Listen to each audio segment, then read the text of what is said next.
कवितेच्या बाबतीत बोलायचं झालं तर राज हे मूलतः कलावंत आहेत, चित्रकार आहेत. ते चित्र हल्ली कमी काढतात, याबद्दल माझी खूप मोठी त्यांच्याकडे तक्रार आहे. कारण त्यांच्या अभिव्यक्तीचं माध्यम जेवढ्या जास्त प्रमाणात ते वापरतील तेवढी ती अभिव्यक्ती इतर म्हणजे राजकारण किंवा त्यांच्या कोणत्याही प्रकारच्या कामामध्ये ते बहिर्मुख होत जातील आणि त्याला ब्लिट्झक्रीगचा वेग येईल अशी माझी श्रद्धा आहे. हे मी त्यांना वारंवार सांगतो. हे निश्चित त्यांच्यात आणि माझ्यात अजून एक साम्य आहे. त्यांची आणि माझी बरोबरी करण्याचा हा हेतू नाही हे लक्षात घ्या. साम्य सांगतोय फक्त. साम्य असं की आम्ही दोघेही अंतर्मुख आहोत आणि कलेच्या क्षेत्रामधले आहोत आणि आम्ही अपघाताने किंवा काही कारणाने म्हणा बहिर्मुख म्हणजे एक्स्ट्रोव्हर्ट असलेल्या क्षेत्रामध्ये आलेलो आहोत. म्हणजे मी माध्यमामध्ये आणि ते राजकारणामध्ये. त्यामुळे ही कसरत सांभाळणं खूप कठीण असतं आणि ही कसरत सांभाळणारा या दोन भिन्न क्षेत्रातली दोन माणसं जेव्हा एका नाळेने जोडलेले परम मित्र असतात तेव्हा ते नातं टिकवणं हे तर महाकर्म कठीण असतं. या नातं टिकवण्याच्या प्रक्रियेमध्ये राजच्या आई आणि शर्मिला वहिनी यांनी माझ्यासाठी जे काही केलं त्या ऋणातून मी आयुष्यात मुक्त कधीही होऊ इच्छित नाही. कारण त्या ऋणात राहिल्यानेच मी त्या घराचा त्या कुटुंबाचा एक घटक बनून राहीन. शेवटची गोष्ट मी एक सांगतो. मी पूर्वी राजकारणात नव्हतो, आज राजकारणात नाही, पुढे राजकारणात असणार नाही. कुठच्याही वृत्तपत्राच्या संपादक पदाच्या मार्फत मी राज्यसभेत जाणार नाही, वाटेल ती विधानं करणार नाही. 80 वर्षाच्या वृद्ध माणसाच्या आणि ज्याने महातपस्या करून प्रचंड यश मिळवलेलं आहे अशा माणसाच्या थोबाडीत मारीन असं बेमुरवत खोरपणे बेबंदपणे बोलणार नाही. लोकांच्या तंगड्या तोडीन असं सांगणार नाही. असा माज मला कधीही येणार नाही. राजकारणात माझा काहीही रस नाही. माझा जो काही रस आहे तो लेखन आणि मी मेल्यावर मृत्यू पावल्यावर फक्त हा लेखक होता एवढंच लिहिलं तरी पुरेसं आहे. याहून वेगळी माझी ओळख देण्याची गरज नाही. आणि जगभर हे सिद्ध करण्याची जबाबदारी माझी आहे. नोबेल भारताला मिळालं नाही किंवा नाही बंगालला मिळालं, मराठीला मिळालं नाही याबद्दल खूप जण रडतात. त्याच्यासाठी खूप अडचणी आहेत. मला भाषांतर करायची अडचणी येतात, मला प्रूफ रिडरच्या अडचणी येतात. आता म्हणाल तसे मोठमोठे मॉल आणि मोठमोठी दुकानं आहेत तिथे मराठी पुस्तकं पुढे लावलीच जात नाहीत, त्या अडचणी आहेत. या साऱ्या अडचणीवर मात करायला मी माझा पुरेसा आहे. राज सारखे मित्र त्यांची ताकद वापरण्याची मला गरज वाटत नाही. ती यासाठी की मला तुमची गरज नाही या अर्थाने नव्हे, तर मला माझी ताकद आजमावून पाहू द्या. राज नाही हेच वाटत असेल की राजू परुळेकरची ताकद जेवढी वाढेल ती ताकद माझी ताकद आहे, ती स्वतंत्रपणे वाढलेली ताकद अधिक माझी ताकद मिळून जी ताकद होईल ती खरी महाराष्ट्राची ताकद असेल आणि त्यातून महाराष्ट्राचं खरं नवनिर्माण होईल. हे राजच्या मनीचं गुपित आहे. आता राज आणि माझ्यामध्ये काही दुरावा झालेला आहे, काही भांडण झालेलं आहे, आमच्यामध्ये काही वाती लागलेल्या आहेत असं वाटून ज्यांनी आपापले रडार आयुष्यात फिरवले आणि लगेच वेगवेगळ्या प्रकारचे होरे बांधून आपली करिअर बांधून घेण्याकरता माझ्याशी जे वर्तन केलं त्यांच्यासाठी अर्पण पत्रिकेत मी कवितेच्या अर्पण पत्रिकेत स्पष्टपणे लिहिलेलं आहे. मला नकार देणाऱ्या सर्वांचा मी मनपूर्वक आभारी आहे. मला हे भाषण संपवण्या अगोदर एकच गोष्ट सांगायची आहे, ती म्हणजे या संपूर्ण आयुष्यामध्ये एक गोष्ट महत्वाची. मी तुम्हाला फक्त एवढंच वाचून दाखवतो. एक छोटस आहे, मला वाटतं फार वेळ मी तुमचा घेणार नाही. एवढंच माझं मनोगत आहे कवितेच्या बद्दल. आयुष्यात नकळत माध्यम म्हणून कविता प्रवेश करते झाली, त्याला काळ लोटला. हे माध्यम वापरणं थांबवण्या अगोदर जवळ 2000 कविता हातून लिहून झाल्या होत्या. त्यातल्या 41 कविता मंजिरी कविता संग्रहातून आलेल्या आहेत.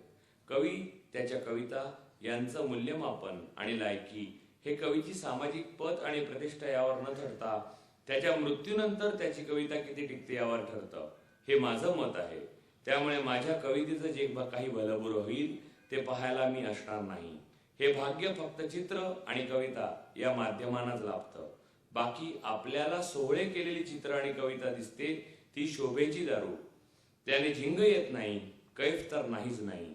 मंजिरी वाचून मी नसतानाही माझ्या वाचकांना कैफ आला, तर मी त्यांच्याच आतला कैफ काढण्यात कवी म्हणून यशस्वी ठरलो असं मानेन. अर्थात हे मानण्यास मी जिवंत नसेन. हीच आयुष्याची निर्मिती आहे. ती व्यक्त करण्याचं कविता हे एक साधन, बाकी फक्त कविता उरते. आयुष्य ही एकतर चित्र आहे किंवा कविता आहे.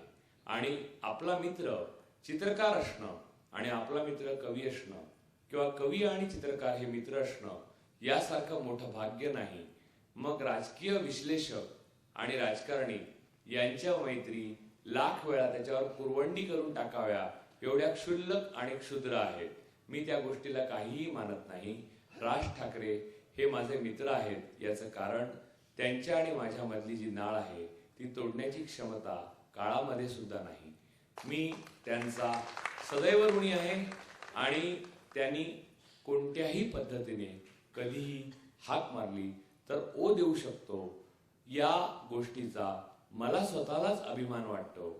ही गोष्ट त्यांच्यापर्यंत मी आतापर्यंत कधी जाहीरपणे त्यांच्यासमोर बसून त्यांना बोलताना मित्र म्हणून आम्ही काहीही बोललेलो आहे, काही म्हणजे काहीही भांडलेलो आहोत, आम्ही अत्यंत मोठं भांडलेलो आहोत, पण हे बोललेलो नव्हतो.